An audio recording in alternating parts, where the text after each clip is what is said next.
Hi, ladies and gentlemen. Eddie Marcus here again. I guess I had to come back and present this post for you because I really do want to see humankind free. I want to see humankind liberated. And out of all the stuff I've done, said, it hasn't happened.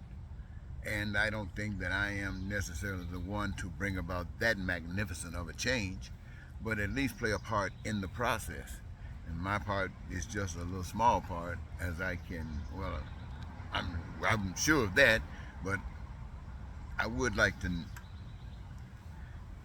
Well, anyway, I find reason to come back and say something to you that might help, and that is to deliver perhaps a little bit clarity in my testimony.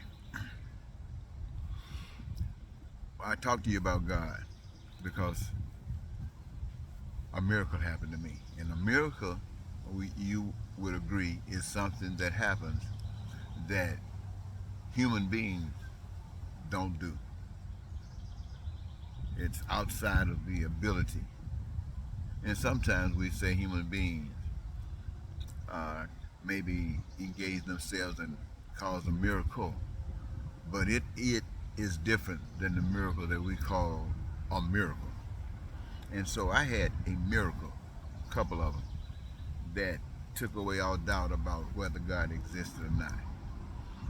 And so with that came an obligation to you, my brothers and sisters, human beings, who might have had some of the same kind of experiences and found a reason to discard them, or maybe have never had the experience.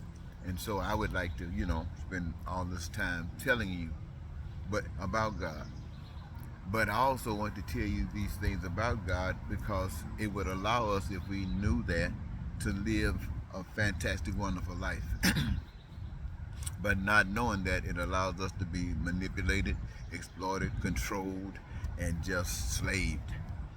And the things that other things that I have shared with you over time, perhaps you haven't heard, is being in prison, going to prison, standing up against the Navy, standing up against Ronald Reagan when he was in office because, well, he was cruel as far as poor people are concerned. Um, and my protests were my protests. Now, I'm not gonna lie, I had hoped that my protests would cause many other people to see what was going on, and maybe they could rise up and do something about it, cause these things to dissipate. But it never happened. It doesn't matter how many times I went to jail or what I would do to try to bring a message to people about freedom. That just never did happen. And I'm not blaming anybody. I'm the one saw the miracle, and most of the folks didn't. And miracles might tell me that there are magnificent things that can happen, and other people who don't are not familiar with the miracle might think that's ludicrous. Those magnificent things will not happen, and so you got some people trying to do something to make it happen, and some people trying to do something to keep it from happening. And that's the odd that we're dealing with. But one thing about the God issue is that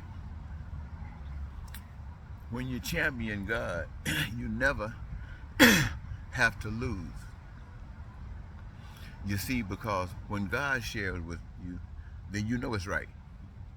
You know it's backed up by God. And so you don't have to give in. You stand your stand. That's your test. Always your test, to stand your stand. And let that stand be the stand that is reflective of God. You can be assured. Now, I want every last one of you to listen to me and quote me.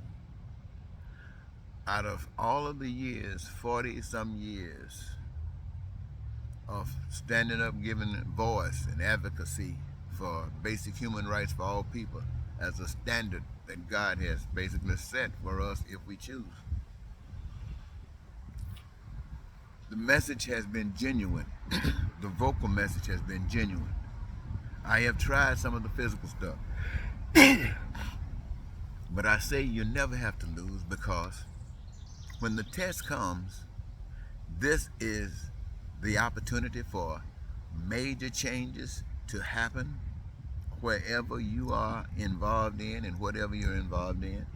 When you stand, this is the opportunity for that major change to occur, or it is the time for your passport to be expired. Time for you to go. Now, what do I mean? I'm not going to lie to you, ladies and gentlemen. When I say everybody can, you're always free, is that God wants us. When you know the truth, I ain't gonna say God wants us. I'm just gonna say it's just truth.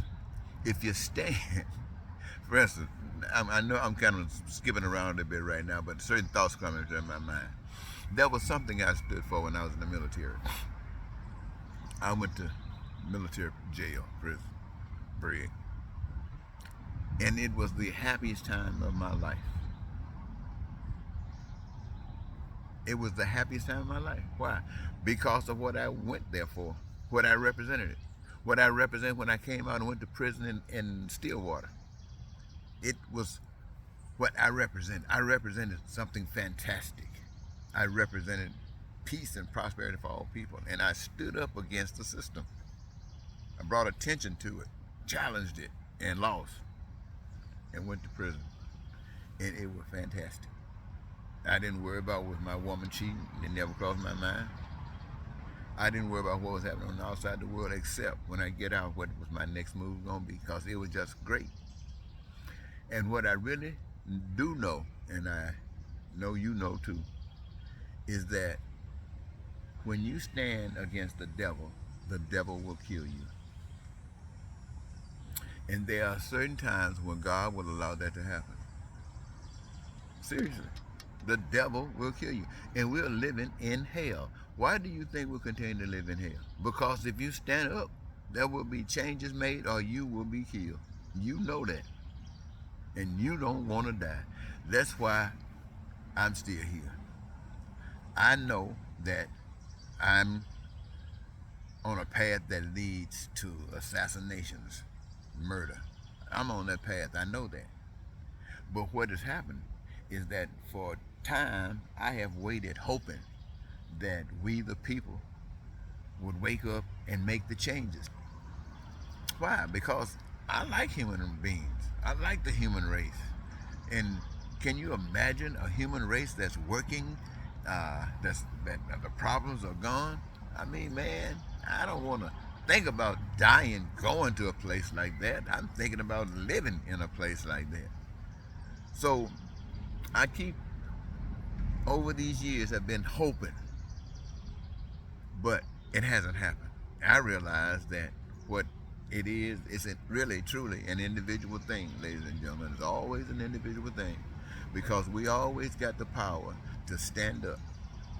If we stand up for righteousness and society doesn't change, we will be killed. We will be killed. If you're doing anything worthwhile, if you're doing anything worthwhile, and that means if you're doing something for God, well, that that miraculous stuff. I'm not talking about that sweet water stuff. I'm talking about that God stuff. Changes will occur or you will be killed. All people who try to talk about faith. Why do you think preachers don't preach the truth? Either they don't know it or they scared. Me, myself, I don't say I was scared. I just say I just wanted to wait and hope. But I'm convinced now that it ain't happening. I see people going back in the slave days. People who were running the slave trade. I see them trying to get the slave trade going back again. So I know they're not even thinking about God. And they're not thinking about changes. I see what they're doing to the women. I see how they're trying to discriminate against human beings just because they love and want to hug. Oh, man is a monster devil. And so if I want to continue to smile and stop feeling depressed, all I got to do is stand up against the system. Not hide, not being sneaky, but confront it face to face God